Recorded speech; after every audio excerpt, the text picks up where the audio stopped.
What's good, everyone, and welcome back to another reaction video. Today we're reacting to Game Theory, Dragon versus Giant Bear. Who would win? Now, I have no idea what this one's all about. It's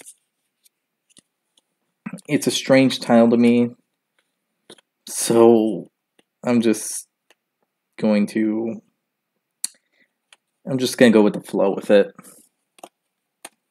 because I don't know what to really say about this one. So, yeah. If you enjoyed this video, hit the like button down below, hit the subscribe button to support the channel, support the content provided, and so on and so forth.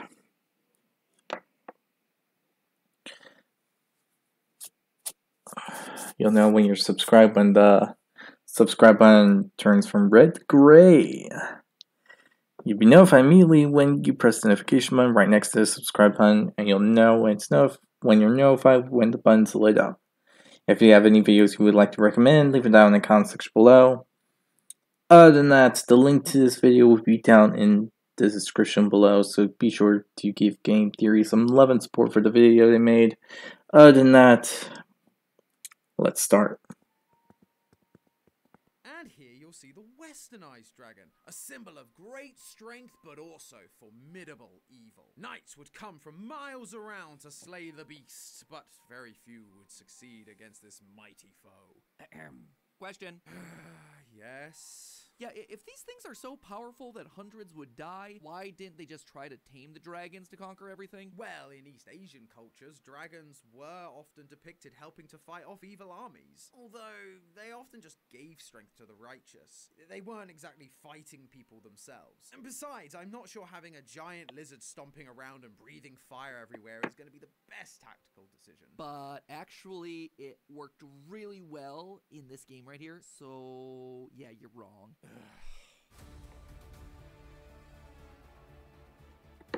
Hello, Internet! Welcome to Game Theory, where normally I'd be ready to present all my scientific evidence and deep research about a new and exciting franchise, but just haven't been able to make it happen this week. Sorry guys, couldn't do it. I've been spending too much time playing this new mobile game. It's literally all I've been able to think about over the last week. You know, I guess no episode today. Wait, what? They're sponsoring this episode? I can do an episode based entirely on their immersive and diverse fantasy world, and my entire week of binging this game wouldn't have been for waste? Oh, multitasking for the win! Optimize the life! Score! All that being said, then this episode is sponsored by Call of Dragons, an MMO fantasy conquest game set in the mystical realm of tomorrow, a world that faces complete destruction since the heavens fell. It's gonna be one of those. It's now up to us to bring together the most warring factions of the realm in order to fight off the massive threats. And I do mean massive, because while you set out to explore this vast land full of volcanic wastelands, lush forests, and icy tundras, you might come across giant monsters known as behemoths. These things tower above everything in the game, and take a heck of a lot to take down. They vary from giant bears to lightning-fast thunder rocks to the titular dragons. You might be a mystical elf or an overpowered orc, but that won't be enough to take down these massive monsters. You have to form alliances with your fellow players. I can see you. Succeed. And if you do succeed, you get yourself more than just the bragging rights of, oh, I took down a freaking dragon. The behemoth will actually join your alliance, helping you to clear the path with its flame breath or destroying a massive group all at once with their incredible strength. And I gotta say, it feels pretty cool to roll up with the bear the size of Godzilla behind you. I have loved using creatures inspired by mythology and history. I'm pretty sure everyone would feel that way. It's like the most epic game of Pokemon ever, but it does take a lot of hard work to try and get all of the behemoths. And while I certainly love that style of game, I can't always spend a week binging and then claiming it as research. So I started to wonder, if I were to focus my efforts on just getting one epic, massive behemoth beast, which one would be the best?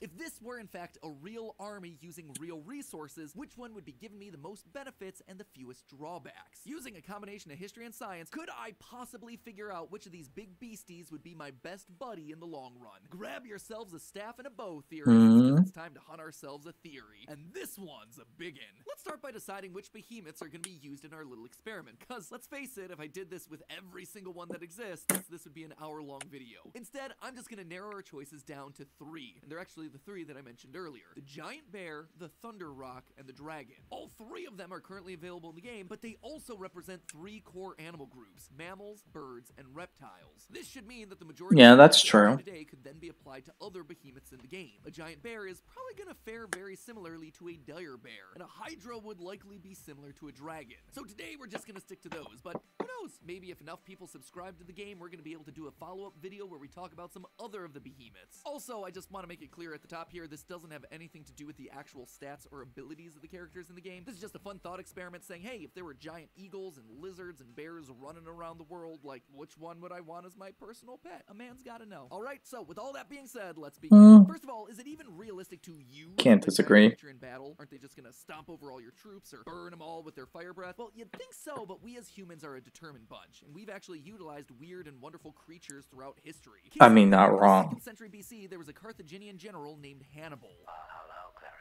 Not that Hannibal. This one was famous for Oh, taking Hannibal African Lecter. elephants Got to it. the Italian Alps to fight the Romans. I don't think I need to point out that I elephants understand are not who suited to narrow he was all kinds of referencing right there. paths. Okay. So why bother through all the hassle of bringing them in the first place? Morale. Well, the image of an elephant is certainly familiar to all of us today. For most 2nd century BC Italians, they knew nothing about these creatures. And if you see something that you don't recognize, well, that is gonna be scary. As one Roman historian Livy put it, quote, "Moreover, the elephants, towering aloft at the ends of the line, terrified the horses not only by their appearance, but by their unaccustomed smell, and created widespread panic." I think it's safe to say all of our potentials would do that job. Sure, a bear is a little more normal looking than a frickin' dragon, but if a bear the size of King Kong showed up at your door, I think you might be having yourself a bad time. But while elephants are certainly real-life behemoths that were captured and trained for war, are you able to do the same thing for a giant bear, a thunder rock, or a dragon? If we don't take into account their sizes and instead look at them for what they really are, mammals, birds, and reptiles, suddenly we start to see that turning these guys from foes to friends might be a bit complicated. Let's start with the giant bear, shall we? You may have seen bears tamed throughout history. They were trained to dance in circuses, there are TikToks of people playing with bears, even one family in Russia keeps a bear as a pet. So you'd be thinking that this is clearly possible for our giant bears today, except you wouldn't be considering the whole story there. The most effective way to tame bears is to start their training when they're just a cub. That's what that family in Russia did. They adopted the cub when he was 3 months old, which meant that he grew up around humans. He grew up with them providing his food, and now he's docile towards them. But in Call of Dragons, though, we're not talking about just a bear cub. We're talking about a fully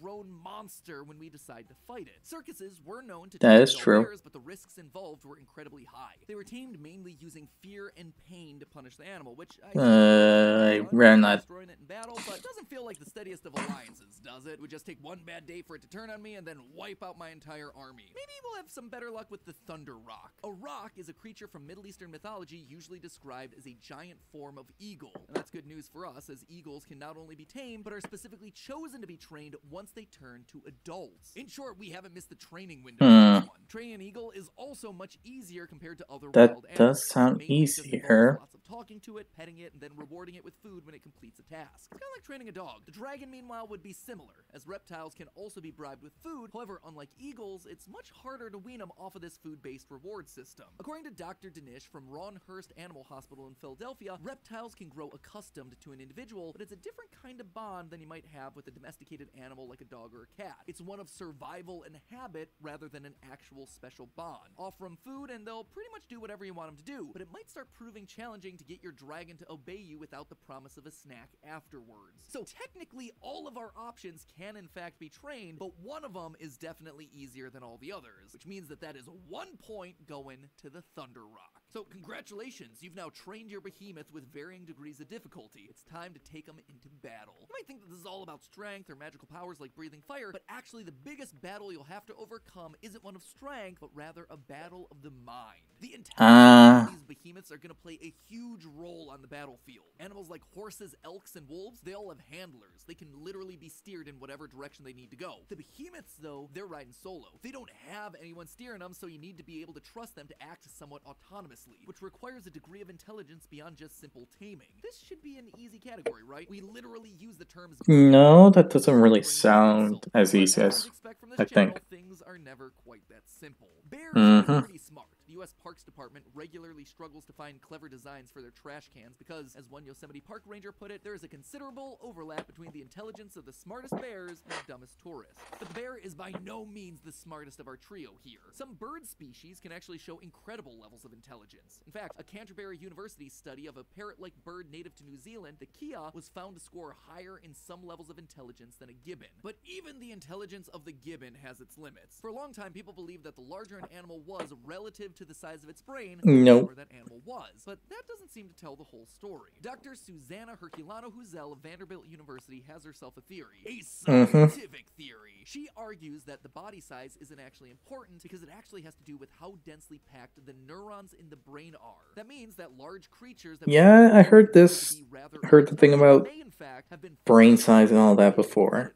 Specifically, she calls attention to the Tyrannosaurus rex, which she calculated would have had itself a neuronal density equal to that of a baboon, which would therefore put these giant lizards above both bears and gibbons on the intelligence food chain. This round seems to go to the dragon. But like I've said, these battles are battles of the mind, and one of the biggest things great tacticians have to bear in mind is location, location, location. Not every battle you're going to be having is going to be on your home turf. Sometimes you're just going to have to make your way into the unknown. Into the unknown!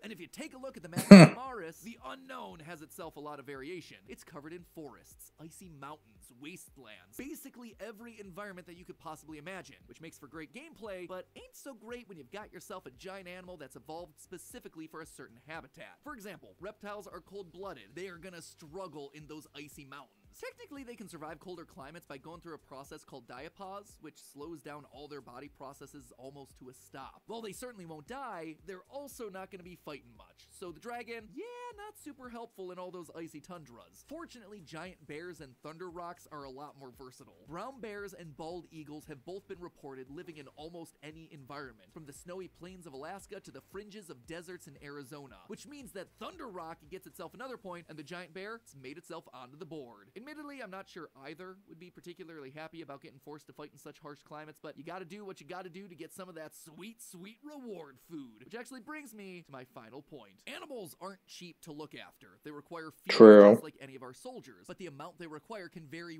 wildly from species to species. Oh, yeah, they do. 16% of their body weight every single day. And while there's no official size for the giant bear in the game, we can get a pretty good idea of what a giant bear might look like thanks to our own history. Arctotherium angustidens was a huge prehistoric bear that grew up to 14 feet tall and weighed in at 4,000 pounds. 16% of 4,000 would mean it needs to consume 640 pounds of food every day in order to survive. If a normal livestock animal weighs roughly 1,400 pounds on average, and 63% of that is actual edible meat, makes it about 882 pounds a day, that would mean that this giant bear eats one entire cow every 1.5 days, which adds up to a lot of cows very quickly. That is 265 per year. I had hoped that the dragons would... Oh my god. Lizards are known to be great at conserving energy. One of the largest lizards in the world, the Komodo dragon, eats about 30% of its body weight in a single sitting. But the bonus is that it won't need to eat again for another month. It's a pretty good starting position, but our dragons That's are a little bit bigger,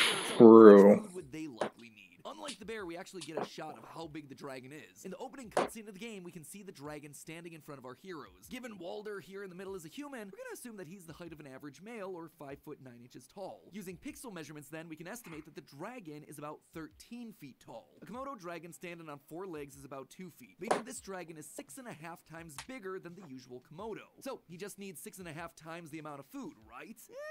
Not quite, because thanks to the square cube law, his weight isn't actually 6.5 times bigger, but 6.5 to the 3rd times bigger. If an average Komodo weighs 200 pounds, our dragon is clocking in at a hefty 54,900 pounds. That's really bad. Could fly. If it needs 30% of its body weight per month, that is 16,477 pounds every 30 days. Roughly 18.5 cows every month, which equates to 1 cow every 2-ish days, which is just slightly more efficient than our giant bear. Something that I was absolutely not expecting. The winner of this round, though, is undoubtedly the Thunder Rock. While eagles certainly eat a lot, they're opportunistic eaters, meaning they can actually survive on a whole lot less. Bald eagles can weigh up to 14 pounds, but they only need to consume about 1 pound of food per day. day. That said, they can also stretch that limit. Bald eagles have something called a crop, which is an expandable part of their esophagus where they can store food. That 1 pound of food per day gets stored there so the eagle doesn't need to eat for another day or two. But just like with bears and dragons, the roc isn't the size of the normal eagle. The roc from mythology has actually been compared to the extinct Haast's eagle, which could weigh in at a whopping 33 pounds and had a wingspan of 10 feet. That is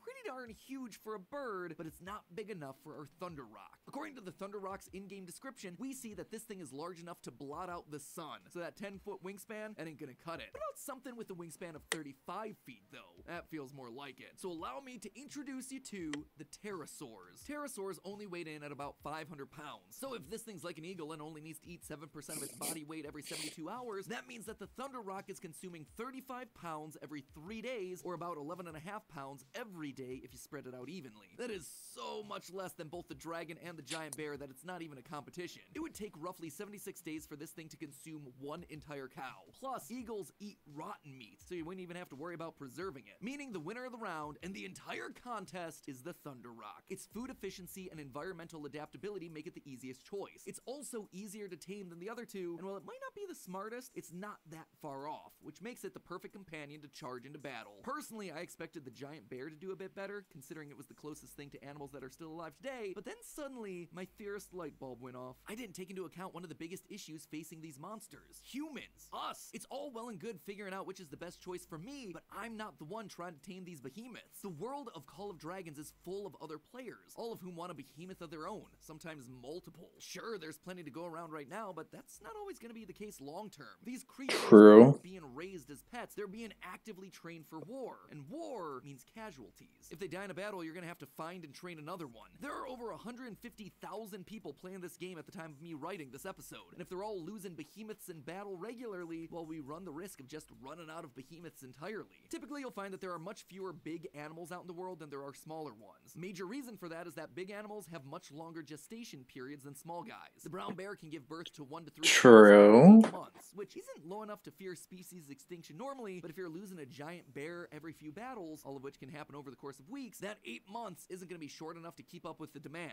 Our giant bear is also much bigger than a normal bear, and bigger animals have lower birth rates. Elephants, for example, can only give birth to 1 calf every 22 months. Same goes for dragons. While most reptiles lay a lot of eggs, larger reptiles like crocodiles and Komodo dragons will only do so once a year. And if we look even further back, scientists believe that some of the biggest dinosaurs, which would have been much closer to the size of our dragon, may have laid as little as 1 egg every year, which just isn't enough. What about our winner today, our shining beacon of hope, the thunder roc? Well, it too shares the same fate. The biggest bird egg on the planet is the ostrich egg, and a single ostrich can lay around 18 of them annually. Sounds pretty good. Once again, the amount of eggs laid per year goes down as the bird gets larger. If the bird is the size of a pterosaur, then there's a chance that it would lay eggs at a similar rate, only 2 per year. I mean, that's better than nothing, in all honesty. Have as allies than others. Ultimately, none of it's gonna matter in the long run, because humans are just gonna doom them all to the same fate as the prehistoric giant animals of their past. They are going extinct, baby. I guess it goes to show that size sometimes doesn't matter. But hey, that's just a theory. A game theory. Thanks for watching. And thanks one final time to Call of Dragons for sponsoring today's episode. You guys know how much I love games that involve actually using your brain, rather than just mindless button mashing. Having to tactically consider not I can agree with that. Else, like what faction is going to serve my playstyle best, what my playstyle even is. Do I want to focus on magic or physical power? All of this stuff is perfect for me. And even though I'm normally more of an RPG, Call of Dragons, or snap the QR code that you see on screen right now to head on over to the App Store. Play COD, which not only gets you a special bonus, but it also makes a massive difference for all of us here at Team Theorist. It means they get to see how awesome this community is, how active you guys are, how positive you are. It means that they can then keep sponsoring us, which means I get to keep making great content for you. It is a win-win-win for everyone. So thank you to Call of Dragons for sponsoring this video, and thank you, as always, for watching. Remember to check out the link down in the description below, and as always, I'll see you next week. Alright. Overall, I wasn't really expecting this one. I mean,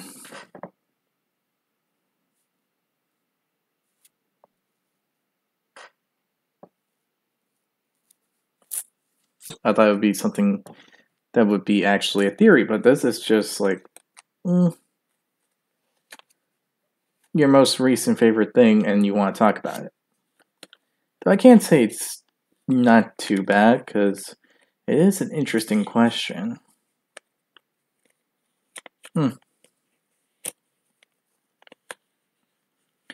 Overall, the Thunderbird just seems the most easiest one to take care of. So I guess I would technically do that. And pick that one to have in an army like that. At least that's my opinion. I don't know about you guys, but yeah, I say that would be it. Tell me which one you would pick in the comment section below. Other than that, hope you'll enjoy. I'm just trying to. There wasn't much of a theory. It's more like an explanation. And yeah, I'm just processing that bit.